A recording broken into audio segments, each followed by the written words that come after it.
Yo, what's good, everybody on YouTube? This is your boy Akil McLeod back with another video. I'm just here today. It's been a while since I went live. I realized I didn't go live all this month, so I definitely just wanted to touch base with you guys, give you guys hopefully some helpful hints and tips, and share some of the mistakes that I made when I first started being a reseller, and some of these mistakes I've made fairly recently as well. So it's not going to be very beginner stuff, but I did want to just hop on live, answer some questions that you guys may have. So as you guys are coming in, hit that like button, and also if you have any questions, any comments, drop that in a live stream, and I'm going to try to answer those questions as soon as possible. And as you guys know, sometimes some of the questions that I get from you guys, I'll go ahead and I make an entire video, or I'll just save the snippet and drop it again later on as well. So definitely just be as interactive as possible so I can, just help you guys out as much as I can. So see who we got in the chat so far. We got some people coming in, and like I said, as we're coming into the chat, have some questions for me. Hit the like button, of course, but I'm gonna jump right into some of the mistakes that I made. And I have 5 listed right now.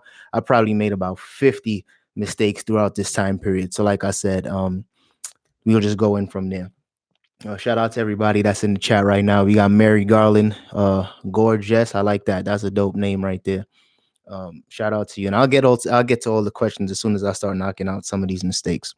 All right, y'all. So first up, one of the mistakes that I made was not owning a DYMO printer. Now, when it comes to the DYMO printer, I made a video and I did a review, a very honest review. I wasn't trying to sell it to you guys because I'm not like, I don't have physical DYMOs to sell you guys. So that's not what it was about. I just know I was getting a lot of questions about the DYMO thermal printer. I used to have it up on the desk.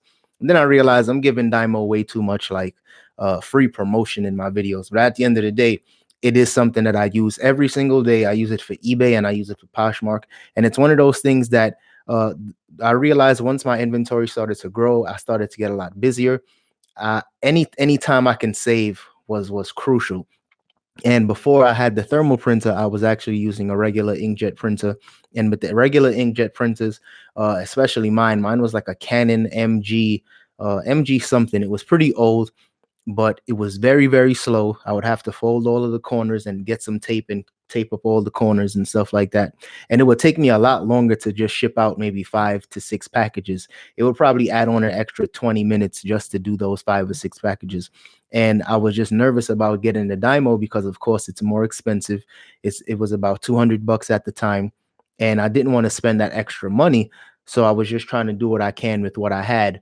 And once I, saved up enough money, I just bought the DYMO 4XL. And from there, that was probably one of my best decisions made, because since then I'm starting to ship out a lot more packages. And of course, time is just as essential. It's one of those things we can't get back. So for me, if I can cut off, say, a half an hour of shipping time every day, that's a lot of time for me. So that's definitely one of the biggest mistakes that I made, was just being cheap and trying not to invest in that. So that's definitely one of the biggest mistakes I got for you guys. Let's see who we got in the chat here. Just found your channel. Shout out to you. Did you ever do the half sheet labels? The half sheet labels, I use the labels I use now are about 4. I think the measurements is 4x6. So it's a pretty big, I guess it's about a half sheet. Someone else says, how do you feel about private label versus RA? RA, for those of you that don't know, retail arbitrage. I don't do private label. I'm not really into it, at least not yet. Of course, it's one of those things I might do in the future. Retail arbitrage is something I'm a lot more familiar with. I do a lot of outlet shopping and stuff like that. So for me, I would probably take retail arbitrage over private label. Someone else, Penelope Family Store, congratulations on your marriage. Thank you very much. That's what's up. I appreciate that. See, I got the ring showing and all that now. But anyway, keeping it moving with it. Another big mistake that I made was not starting an LLC sooner. And for me, I ended up starting an S Corp, which is just a variation of a LLC, a variation of basically solidifying your business, making it official. And for the first couple of years, what I was doing, I was just operating as a sole proprietor under a sole proprietorship. And most of us that start out reselling, you don't have to immediately go out and start a LLC. That's definitely not something you have to do by any means. Like I said, the first 2 years of me running business, I was under a sole proprietor. And all that means is that, you don't have an LLC, you don't have you're just operating your business through yourself. And the reason why I say that was one of my biggest mistakes was because there's the LLC, and the starting an S corp isn't free. You do have to spend some money, sometimes as much as $500, especially if you want to expedite the process. But there's so many opportunities and tax advantages once you start a business and once you have an S corp, or just basically just that extra layer of protection for yourself.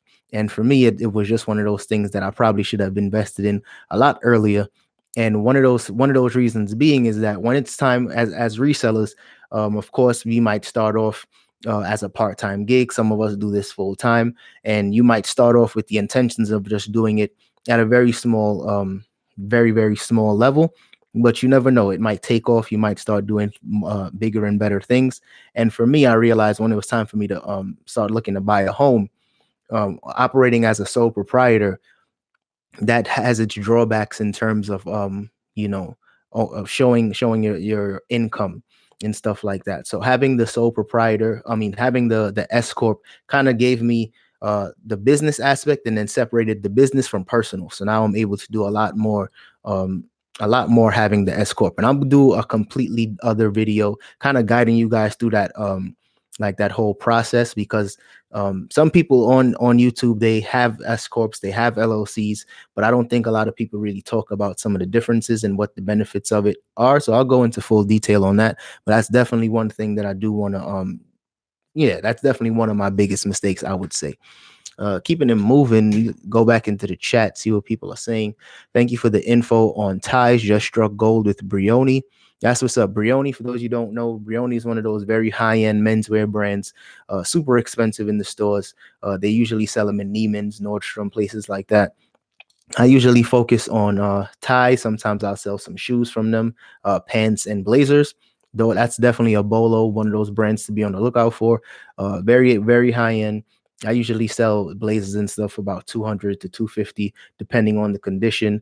If it's vintage, I might get a little less, but it's definitely one of those brands I sell often. Someone says, this is Mary Garland, how are you tracking your profit? I just have a regular spreadsheet. I have a regular Excel spreadsheet, and basically I just calculate my expenditures for the month, how much inventory I'm buying every month. And I used to basically track every profit track my profits individually with each item. But at this point, it's a lot of individual pieces that I'm starting to sell. So I basically would just subtract the amount of money that I made, that basically the amount of money I spent on inventory this month. I would basically just subtract that from the earnings that I made from that month after, taxes and all those things are taken out of it. And that's basically how I track my profits.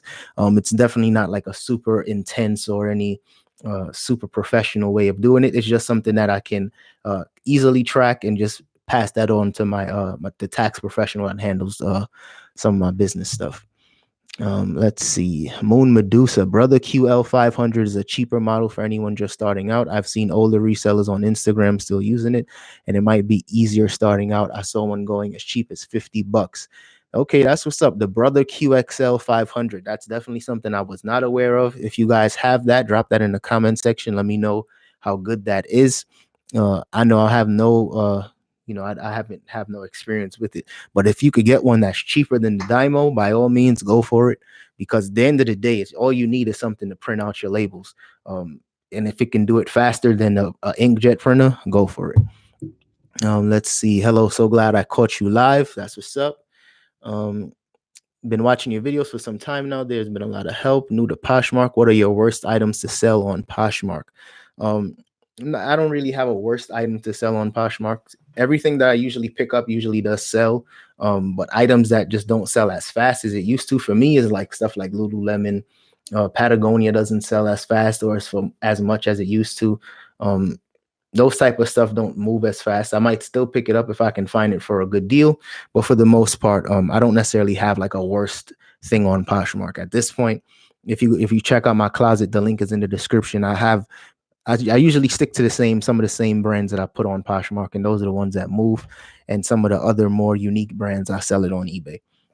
So going back to my list with the 5 mistakes that I made as a reseller, um, number 3 was not prepping for fourth quarter.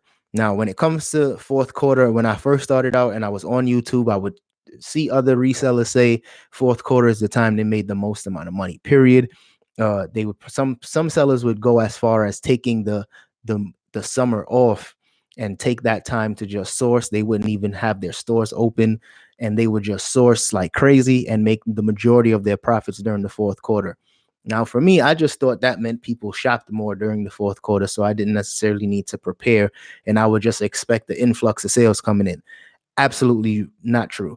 What it is for fourth quarter is that you have to prepare. You have to have enough inventory to basically garner the sales. People are usually shopping for brand new items, stuff that's brand new with tags, shoes that's brand new in box, because they're buying stuff for themselves, but they're also buying gifts because, of course, fourth quarter is Christmas time and things like that. So that's something that I'd started to prepare for since the spring. I was actively looking for as many deals as I could find. I made a couple videos on my Adidas hauls and my UGG outlet hauls.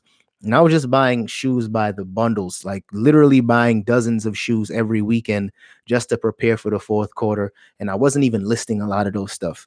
I was buying ski pants and big duffel coats, anything that I can find during the spring and summer that I knew would sell around this time. I would just buy it and just hold on to it. And that's definitely paid off. Just this month alone hit a brand new record. I'm slowly approaching 10,000 in sales on eBay, and I think I did a little over 3,000 on Poshmark. So I've never done this well, but at the same time, I've never put this much preparation into the business either. So that's just some realistic figures for you guys. It's just me running the business right now. And for those that have help, they have, other ways of sourcing, just getting really good deals. That might seem really low. And for those of us that just started out and are kind of just trying to figure things out, 10,000 might seem crazy, but it's doable. You know what I mean? It's one of those things, if you prepare for it, you can make it happen. So that's definitely one of the things that just wanted to share with you guys. Not even to brag about numbers, but just to be a little more transparent and let you guys know that it's possible. Because last year, fourth quarter, my numbers were just about average in terms of sales. I had no increase in my inventory. I was carrying about the same 100 and 150 items, and I was selling just about the same. And I realized that, I just have to do things differently. So you guys can learn from that for sure. Let's see what else is in. Let's see who else is in the chat. We got Dom checking in. Hey, what's good? Cole Lynn, been watching your videos for some time now. There are a lot of really helpful. I read that one already. Any thoughts on Woolrich Brand? Woolrich is one of those brands. It sells better for me now during the fall and winter. Like those big like buffalo Mackinac jackets, those are kind of popular, like the really big red and black plaids. Those sell for some decent profit. Any of their big like heavy coats and like the heavy wool coats, those always sell well as well. But other than that, I don't really sell too much of it. I usually just focus on like the big outerwear pieces that people really like. What percentage do you pay in taxes? Too much in taxes, bro. I could have a whole video about taxes. I'm paying damn near. I'm in California on top of that, so California taxes are already too high. If I had to drop a number, it's probably anywhere between 30 and 33% right now. It's ridiculous in taxes. That's why I got to get it out of here. Let's see. Do you pick up bonobos? Absolutely. I still picked up some bonobos. I picked up some bonobos pants maybe 2 or 3 days ago. My last trip to the thrift, I picked up some bonobos pants. They don't sell for a ton of profit like they used to. I used to get like maybe 40, 50 bucks on some bonobos pants, but now I'm getting like 25, 30. And they're taking a little longer to sell. But I mean, I still pick them up as long as I can find them for a good deal. The next mistake that I made as a reseller, this one was huge. This one was me not taking listings down fast enough. Now, when I say that, I sell on eBay and I also sell on Poshmark. I always say eBay and Poshmark because a lot of you guys know me for selling things on Poshmark, but eBay has been my main source of like main selling platform. It's not my favorite because trust me, eBay has a lot of ups and downs, and the past month it's a lot of downs. eBay is struggling right now, but people are still shopping on there. A lot of eyes are still there, so most of my sales still do come from eBay. And a lot of times I would make a sale on eBay first and forget to take it down on Poshmark and vice versa. And in the very beginning, this was happening. It happened maybe twice in 1 month, and one time it was completely just a mistake on my part, and the other time it happened by, I think it happened in the middle of the night where it literally sold on both platforms and I was sleeping. So it's one of those risks that we take when you're selling on multiple platforms. And like I said, if it happens in the middle of the night, it's one of those things where the right thing to do would just be to, accept whichever offer or whichever sale came in first. That's the right thing to do, in my opinion, just to, honor that person that actually paid for the item first. But like I said, it happens to the best of us. It's one of those things. It's not the end of the world if it does happen. Most people are completely understanding when it does happen. The only advice I give for you guys is if it happens on eBay, it's one of those things where you can definitely get negative feedback. So you definitely want to reach out to that buyer. Try to patch it up. If you have something similar, try to offer that to them. If you have anything that you can kind of give as an incentive, offer that to them, because you can definitely get negative feedback. Thankfully, that's never happened to me because an item sold on Poshmark and I had to cancel an eBay sale. Thankfully, that's never happened. But it's just one of those things to be aware of. And that's what I always tell people: don't try to sell on 5 or 6 different platforms at one time. I stick to eBay and Poshmark because it's a little more manageable for me to do that, especially since it's just me. And if something sells on eBay first, I just take it down on Poshmark immediately, and vice versa. So that's definitely one of those things that's what you got to be aware of. So let's keep going into the chat. Someone said, you inspire me to work harder. That's what's up, because I work hard. So if I'm inspiring you, that's what's up. How do you handle shipping? I struggle with thinking free shipping is more appealing, but do you raise prices to accommodate or eat the cost? Absolutely. When it comes to offering free shipping on eBay, you just have to factor in that the cost of shipping. I usually only offer free shipping on items that are, one, super competitive. So if it's a pair of UGG boots that several other sellers have and everybody else is offering free shipping, obviously I'm going to offer free shipping as well, just to make my item more appealing. But also first class items, I know it's usually going to be at least $5 or less. And that's something I'll just add that $5 onto the initial asking price and just not accept offers and offer free shipping. Those are the usually only times I offer free shipping. I used to offer free shipping on every item, and I would also accept offers. And I realized I was just cutting into my profits way too much. So in order to kind of counteract that, I just decided to, if I'm offering free shipping, I'm not going to accept offers. And if everybody else that's selling the same item that I have, if they're offering free shipping, I'm going to make sure I offer free shipping as well, just so that my stuff is still competitive and people would still be interested. So keep that in mind if you guys are selling like a lot of the same type of stuff. Let's keep it moving. I live in Calgary, Canada, which is near Banff, a huge ski town. I've been loving picking up snowboards, ski jackets, and pants. I've sold several on Posh and locally on Marketplace. So when it comes to selling ski stuff and snowboarding stuff, this is the window that you really got to focus on it, because from about maybe last month and until about maybe February, March is when ski stuff is going to be selling like crazy. The jackets, the pants especially, are going to be selling like crazy. In my last trip to the thrift, I was telling you guys, most ski pants are going to have some type of wear and tear, especially on the bottom near the legs. It might have some scratches. It might have some tears. Definitely be on the lookout for those. Look out for the damage, because some people, they don't mind if it's a little damage, but if it's really ripped to shreds, of course, nobody wants that. But there's a lot of profit to be made in some of those snowboarding pieces, especially brands like Burton, brands like Bogner is like more of like a luxury brand. If you can find Columbia pieces, they don't sell for as much, but they do sell pretty fast. So snowboarding stuff is definitely some stuff to be on the lookout for right now. Thriftastic, that's a dope name. 33% is actually right. That's why I always account for that from the beginning. It's about that amount here in Connecticut too. Yeah, 33% is a lot of tax. I mean, not to make it sound like we're making a ton of money here, but when it comes down to once you get into a higher tax bracket, if you're making, I think it's like 75,000 or 80,000 or whatever it is, once you start going into those higher tax brackets, they just start, trying to attack your money.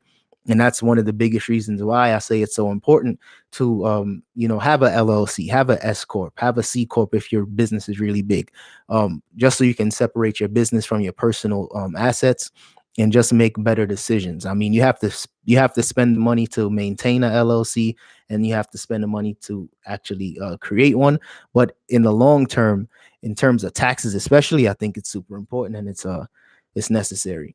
We got Patricia Ford here saying you are an inspiration to me. That's what's up. Thank you.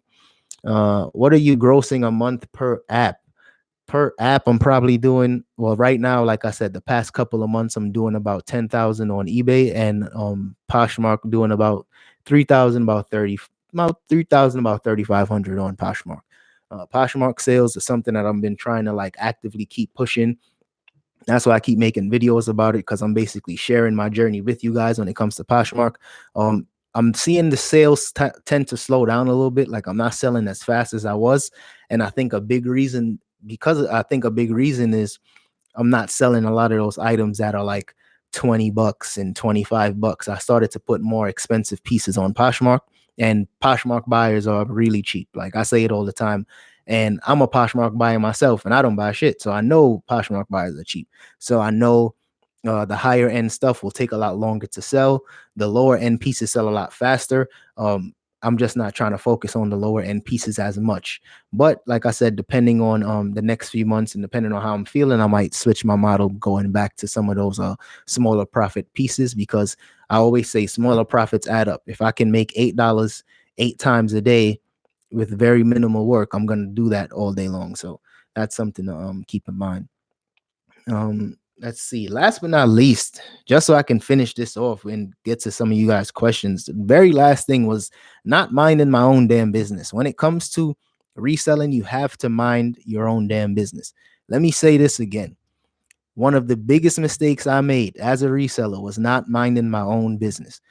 Now, what I mean by that is that I would be on YouTube, I would be on Instagram, I might even be on Facebook, and I would see other sellers that they might be on Amazon, they might be on eBay, and they're talking about all the money they made and the fancy car they're driving and the big house they got and all these amazing things.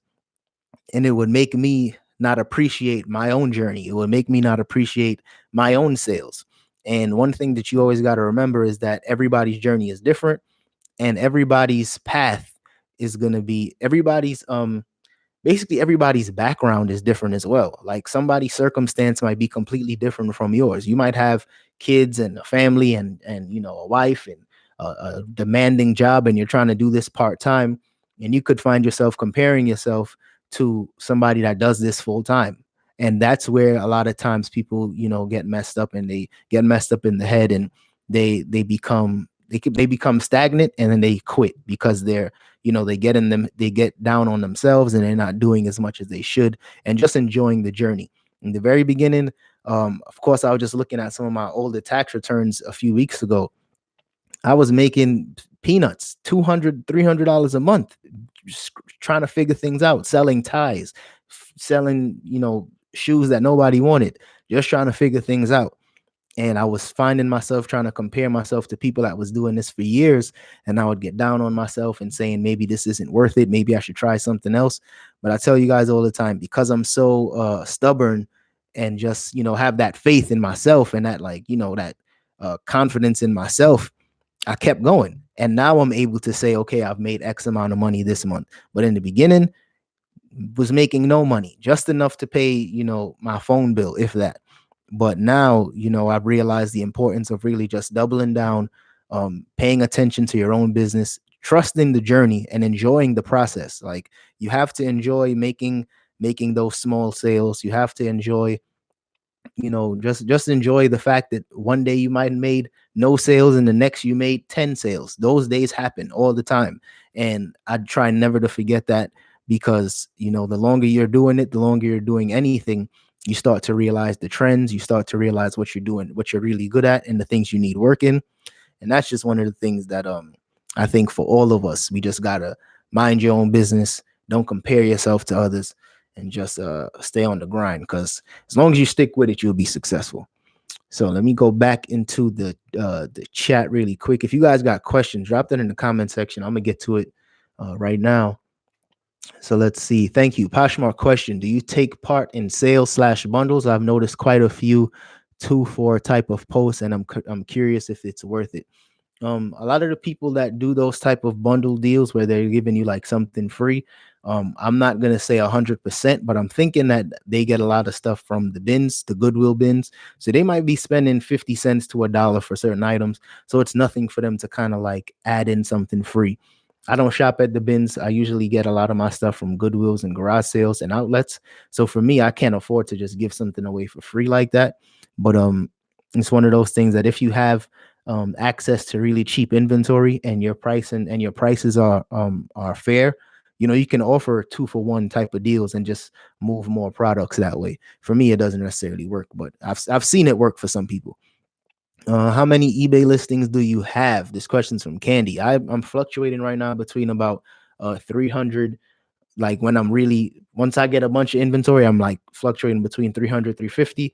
Towards the end of the month, I'm more like 250, 240, because my stuff sells relatively quickly. I usually like have a really fast turnover, but in terms of like listing at the end of the month, I still have a basic eBay store, so I'm paying a quarter for every listing that I put up. So towards the end of the month, I slow down with listing because I don't want to pay that much money for listings. So towards the end of the month, I usually will have about maybe 250, 275, and the top of the month when I got a bunch of listings, I'm closer to like 400. Poshmark, I don't have that many listings, probably about 250 active listings on Poshmark. Let's see. Love all your vids. My question to you is: have you ever sent a valuable or luxury brand item through registered mail? No. For me, and it probably would make more sense to actually have your item certified and stuff like that, to just have that extra protection. I've never done that, but if it's an item that's super expensive, say $500 or more, absolutely, take that extra step, that extra precaution, either get a signature or a certified mail just to protect yourself. I've actually never done it, but I don't deal with a lot of super high-end pieces. I sell like menswear that's maybe $200-300, but nothing to the point where I'm like super nervous about it not getting to the customer and losing out. What are your profit margins? My profit margins fluctuate. I'm not that person that has like, I'm not going to sell this because it's not enough money. For me, if it sells fast and I'm making $5, I'm taking that $5, because it's one of those it's that mindset I have of, if it takes me 30 seconds to take photos of it and list, it's worth the $5 to me, because that to me, it's equal to seeing a $5 bill across the street and you say, oh, it's only $5. I'm not going to get it. Like for me, I'm going to cross the street and get that money. So for me, I look for items I can sell really fast, items that sell, like I said, items that will sell fast and items that won't take me long to list. My profit margin usually anywhere between like $8 to as high as 150, sometimes a little more. Those home runs don't come as often as I would like it to, but it's still a part of the day. It still I still have like sales like that where I'll make $100 on an item a few times a month. It doesn't happen all the time, but it does happen. Hi, Akil. Thank you so much for all your work. How many hours you work a week? That's a good question. That's too much. Too much hours I work a week. But I'm gonna keep this real with y'all. I've been binge watching this show, Jane the Virgin on Netflix. Drop a comment if y'all watching Jane the Virgin. I've been binge watching it about from like 8 o'clock to about 10. So that's kind of shifted my work grind. Like that's giving me that, like, that guilty pleasure, that like me and Dom just chilling on the couch, drinking some wine. We're just relaxing. Prior to me binge watching shows, I would work all day. Once she gets home, I'm still working, and I've cut back on that. So that's a good thing. But I still work too much hours. If I had to guess, I'll probably say close to 60 hours a week. If I had to guess, between 60 to 65. Because when I'm not at home listing and taking pictures, I'm outsourcing and at the gym. And once I get home, I'm usually doing that same process again until I like shut it down. So I work a lot. Let's see. How long have you been reselling? It's going on 3 years now. How did the recent eBay glitch affect you? Honestly, I don't think it affected me that badly, because all of my listings, I pay attention to my active listings and the ones that I sorted. So the first screen I see is the ones that's ending soonest. So as soon as a listing is like, say, 20 hours left, I usually end it and I relist it, or not relist, but click sell similar. So the sizing glitch, I noticed it a while ago, and instead of like going through all of my listings, I was basically just like editing them slowly but surely. So it didn't affect me that badly, and I was always listing steadily every day. I was always listing like 15 to 20 items every day. So I didn't get affected that badly, but I can see how it did affect a lot of people, because like I said, my eBay store isn't that big. But for those of you that have like thousands of items in there, I could only imagine the headache. But thankfully for me, it didn't hurt that bad. Love your channel. Thanks for the info. That's what's up. Thanks for the support. Let's see, Jason. Hey, Akil, been a while. How did you manage to balance your money before you came full-time reseller? I'm having a hard time balancing my full-time job versus my resale money. So for me, I quit my job first, and then I kind of stumbled into reselling. I didn't try to juggle both. And for me, I'm one of those people, I'm 100% in once I'm in it. Like I knew for a fact I couldn't be a great entrepreneur if I still had a full-time job. It's not enough hours in the day. So I quit. I saved up enough money to kind of hold me down for about 6 months to 8 months. Then I kind of jumped into reselling. But doing both, there's a lot of people that they do both and they do it well. I'm not that type of person though. I'm like 110% in once I'm in it. So for me, I couldn't juggle both. The only advice I can tell you is if you love reselling, you might want to take that leap and go full time with that. And if you want to do it part time, just treat it like it is. Just do it whenever you can. But finding balance in like two very demanding jobs is very, very hard. I'm not gonna say it's impossible, but it's very, very hard. And I don't have the answers, because if I did, shit, I'd be better off. Let's see. How much do you know how much to invest and how much to save? I guess when you're a beginner. If you're a beginner, you want to invest everything back. You want to invest all your profits back into your business. If you're a beginner, you want to make sure that you're not taking profits out just to say, okay, I made $50, I'm gonna buy a jacket for myself, or I made $50, I'm gonna go on a date. Like if you're a beginner and you want to see some longevity, if you've made $100 that week, you want to put that same $100 back into your business, and that means either buying equipment or buying inventory. And all that's going to do is help make your business grow. And it's the snowball effect. So you're going to start with $5 and turn that 5 into 10, that 10 into 20, and that 20 into 50. And it's just a snowball effect. So I always say, don't spend anything, put it all into the business. But I mean, of course, after you pay, rent, utilities, all those type of stuff, you pay all that first, then anything left, you put it back into your business. Let's see. You're awesome. Thank you for answering all of our questions. Sourcing question. How often do you source? Do you rotate through the same shops or have a schedule? I source every day. Every day I'm in the thrift. And I don't even view it as sourcing, because if I wasn't like a full-time reseller, I would probably still be one of those people that's in the thrift all the time looking for stuff for myself. So I enjoy it. I don't necessarily view it as work. Sometimes I forget that I'm working, because if I find something really dope in the thrift, like a pair of sneakers or something that I like, I'm gonna keep it. But I'm in the thrift every day, every single day. I might miss one day on like a Saturday or a Sunday morning, but I'm always there. And the gym that I go to is right next to the thrift, and my post office is right next to a different thrift store. So I just position myself in a situation where if I leave the house, chances are I'm going to go to the thrift. Do you sell on Instagram? If so, how do you do that? I don't sell on Instagram anymore. I'll probably do a video on how to do it. Very easy though. For the most part, you need to build somewhat of a following, add the items to your story. You might want to put it on your page, and that's basically it. Go through PayPal so it's safe for you and the buyer. That's basically it. But I can do a more in-depth video. How do you manage the eBay fees? It seems so complicated. I don't even think there's a way to manage it, because it's complicated because it is like, it feels complicated because eBay made it very, very complicated, and eBay is so antiquated at this point that they're gonna eventually have to do a complete overhaul, or another company is gonna come in and just, sweep them off their feet. I'm not exactly sure. I'm hoping eBay gets it together, but the eBay fees, I just pay it at the end of the month. Like, once I see that it pops up in my invoice, you just pay it. You know what I mean? It's one of those things. But the best tip I can have for you is to pay it with your credit card and not just let it come out of PayPal. That way you can still make some money back from your rewards program. But man, eBay is terrible with the fees. Poshmark just lets you see, if you sell it for $100, you're going to be earning 80 because of that 20% fee. And I wish eBay adopted that. Macari has it, Grailed has it, everybody else has it except eBay. So it's only a matter of time till they get it together.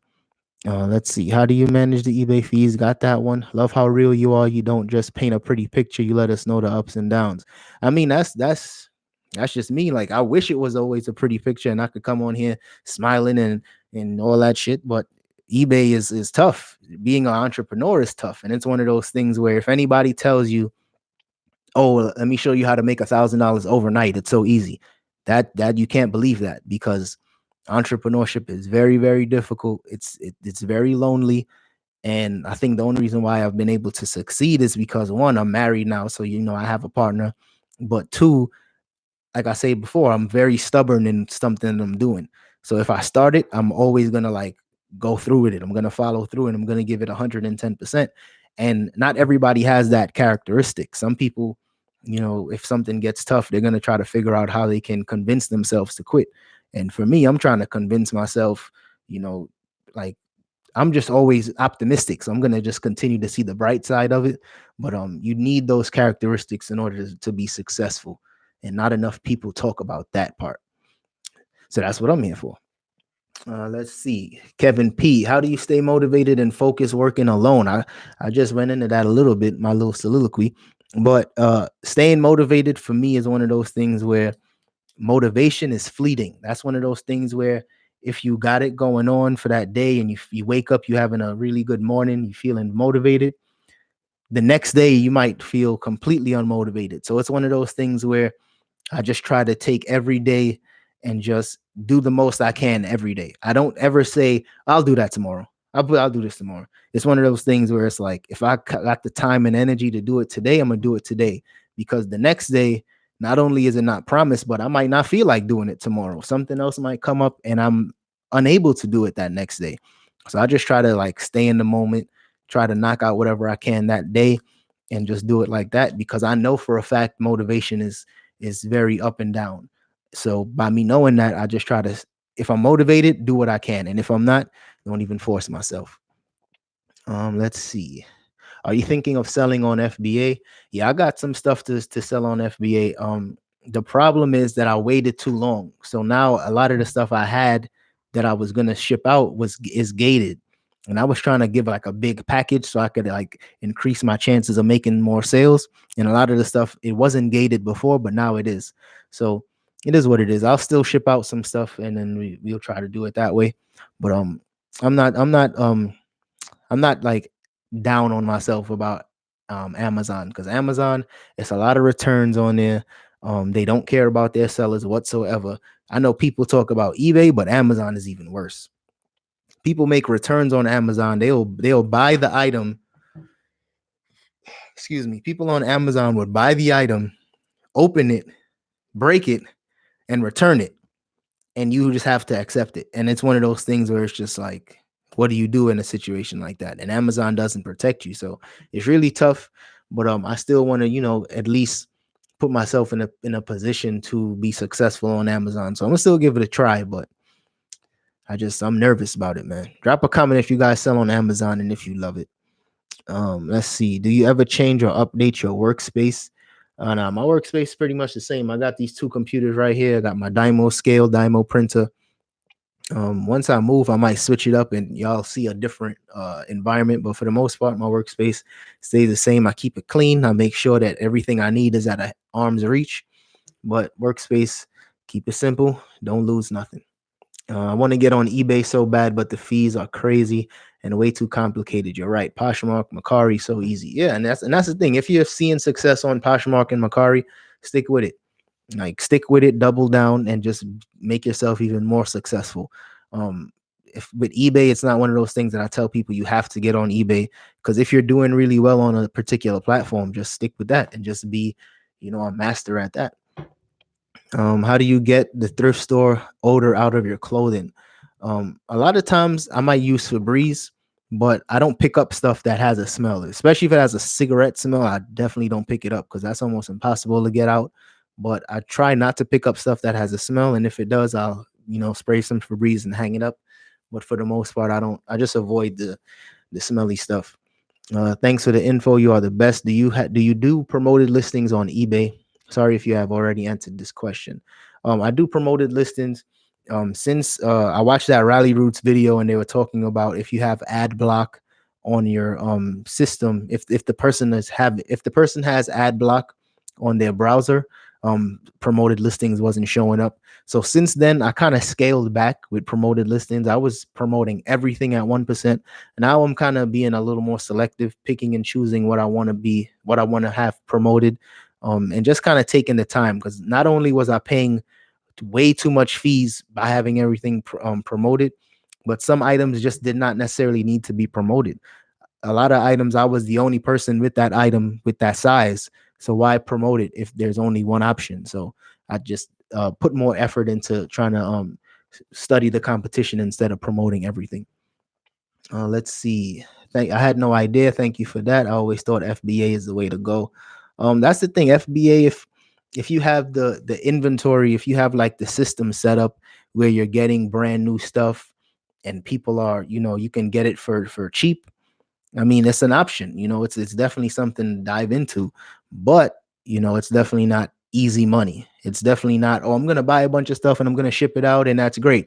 Because a lot of people would say, oh, I made $10,000 this month. I made $50,000 this month. And then they didn't tell you that 6 months later or 3 months later, they got a bunch of returns and that ate away from their profits either. So that's one thing that I'm kind of nervous about. Let's see. How many items do you think a full-time eBay seller should list per day?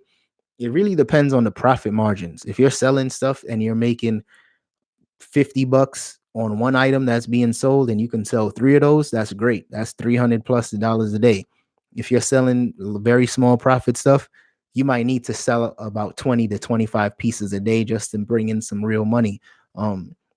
I don't get too focused on the quantity that I'm selling out. I try to focus on the profit margins because it's all about how much money you're actually bringing home. So that's something I really try to focus on. And that's probably another reason why I stopped selling a lot of the cheaper brands on Poshmark, because yes, I was making money, but it was one of those things that some brands didn't sell as fast as I thought it would. And I would just be waiting 6 months to make $8. And I was kind of tough. Let's see. I saw a tip from Thrift Love: sell on IG, put stuff with an odor in your freezer at least overnight. I tried it the other day with some pants and it worked quite well. I tried that one time when I think it did work. I'm not exactly sure. I tried that one time. It was a shirt that had like a really bad smell, but it was brand new with tags, so I didn't want to wash it. And I think it did work. So that's a good tip. Do you think it's worth it to buy wholesale off Poshmark? And thank you so much for everything. Haven't seen a deal on Poshmark that was worth it. So I'm not gonna say absolutely no, but I think the wholesale market on Poshmark is still pretty expensive. So the margins are super, super slim, especially if you got to pay for shipping and tax. But if you can find a seller that's offering a decent sale where you can at least make, some decent profit, it go for it. But I haven't seen any yet. Do you use best offer? And if so, how do you deal with low ballers? I feel like I get so many these days. I use best offer on a lot of stuff. The way how I deal with low ballers, I just decline it. Now that's a very unpopular thing. I dropped that in one of my videos, and a lot of people were saying that you should never decline. That's basically closing the door. But for me, I'd rather close the door on somebody that's wasting my time. So it's one of those things where like I said, it's controversial in a sense, but I just decline low ball offers. I don't like the back and forth. I'm not a huge negotiator. Definitely not online or in person. I don't negotiate it. If the price is the price, I'm gonna pay it. But it's one of those things where um I've heard other people say always counter every offer, even if it's a super low ball, always counter. And for them, they probably have the patience. They're probably much better at negotiating than me, but I don't got the time. Not even close. Thinking about quitting Poshmark because their fee is so high. I mean, 20% plus the customer pays for their shipping. Maybe I just don't know how to price my item right. Um, yeah, I mean, with Poshmark, it's a little tricky because the fee is high. That's another reason why I stopped messing with some of the lower item pieces, because if I'm selling something for $20, I might be better off selling that $20 item on eBay because I'll actually make more money because the eBay fees are lower. But it's one of those things where you gotta play around with it, play around with the pricing. But some items I just try to price it competitively. I check the market, see what other people are selling theirs for, and I try to price mine close to theirs. I never try to price it too high or too low, because if your item is priced too high, people aren't going to mess with it. They might not even send you an offer. And if it's too low, they're going to think something's wrong with it. So that's kind of the back and forth with just pricing it right. It just comes with experience. How many items do you list per week on Poshmark and eBay? Per week, probably maybe about 100, 150 per week. On a good week, I might knock out 200. On a slow week like this week, probably like 100. But I usually try to at least do 100 a week. I've heard some people say they knock out 100 a day, and salute to them, because I don't got the time for that. That's a lot of work. And I would think if you list 100 a day, you might be having a lot of errors in your stuff. But I mean, it's each his own. Been on Amazon for 6 years now, good and bad. Send FBA every month, better sales for me. That's what's up. Amazon, like I said, Amazon, they figured it out, and that's why they're dominating eBay, but they just don't care about their sellers, and that's tough. eBay question: what do you think about eBay protection, even if the store does not accept returns? Please elaborate. eBay tried me. So when it comes to the eBay buyer protection, that's why I always say it's super important to be 100% like transparent. If you have an item that might have a minor stain or a minor hole, you got to take a picture and put it in the description. Because if you say the item is flawless and the buyer, it doesn't fit them, but they see a minor flaw, they'll say that's the reason why they want to return it. So it's tricky. It's one of those things where if you're dealing with a scammy buyer, they're gonna know the loopholes, and they're gonna find a way to return the item anyway. So that's one of the other things too. But thankfully, just by being 100% honest in your photos and description, I don't get that many scammy buyers. It doesn't come across me too often, but it happens. It happens to the best of us. 2-3 times a year, it might happen to me. And it's one of those things where you just chalk it up as the cost of business. But I mean, I see what eBay tried to do, because there are a lot of people on eBay that's trying to sell fakes, trying to sell, counterfeit stuff and damaged stuff. And that's eBay's way of just trying to protect the buyer. You know what I mean? But sometimes it comes back and hurts the seller. What's your ideal turnaround time, and what are your tips to make an item sell faster once it's been sitting? My ideal turnaround time is less than a week. That's ideal. I usually give it about 30 days though. And after that, I go in and I try to switch around my prices a little bit. And if it's been sitting for a really long time, let's say 3 months, I'll take it to a consignment shop and just get rid of it. You list 100 items a week on Poshmark? No, 100 on eBay. On Poshmark, not as much. Some items I cross list, but Poshmark probably maybe less than 50 on Poshmark. I don't list as many on Posh because I have some items there, and I just kind of, continue to share those. But I don't list that many items on Poshmark. Are the majority of your fourth quarter items new with tags? Absolutely.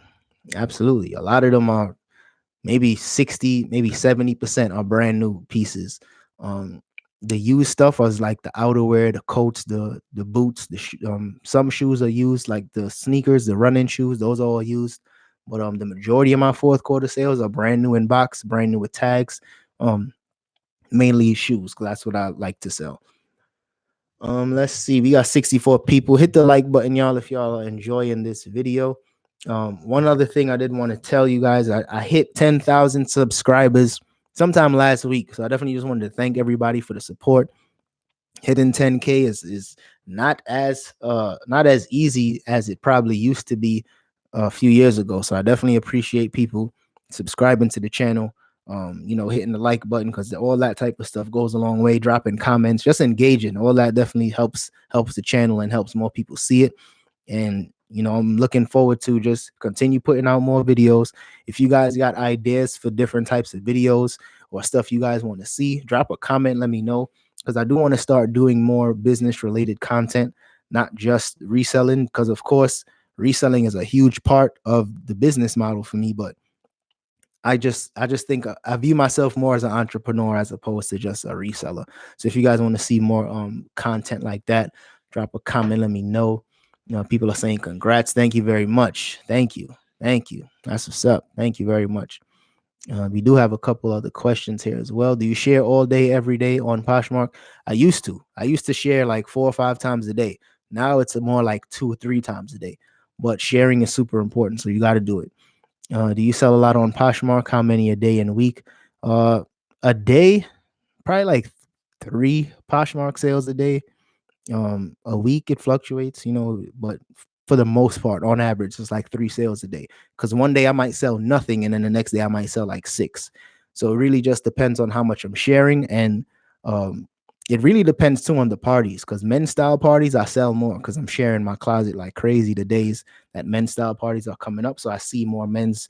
My men's items are like in front of more people, but it really just depends.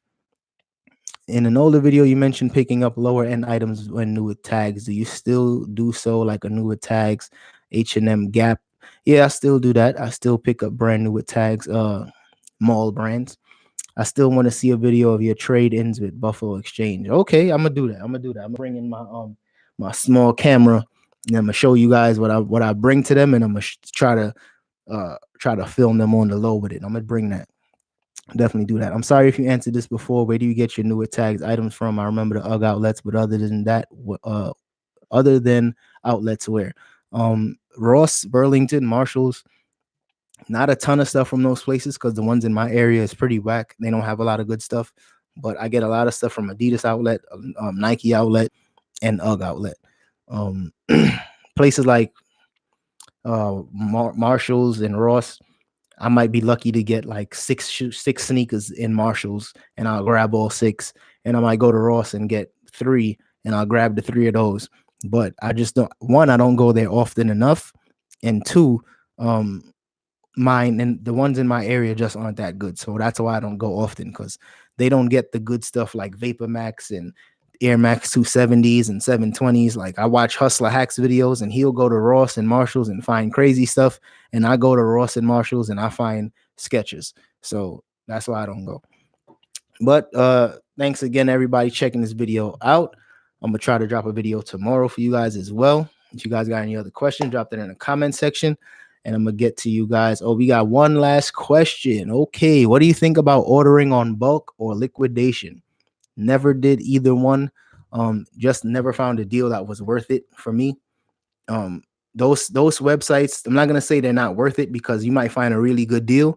But the thing is, they're public. Everybody knows about it. So the good stuff sells really, really fast, and everything else that's sitting there is sitting there for a reason. So that's why I don't really mess with it.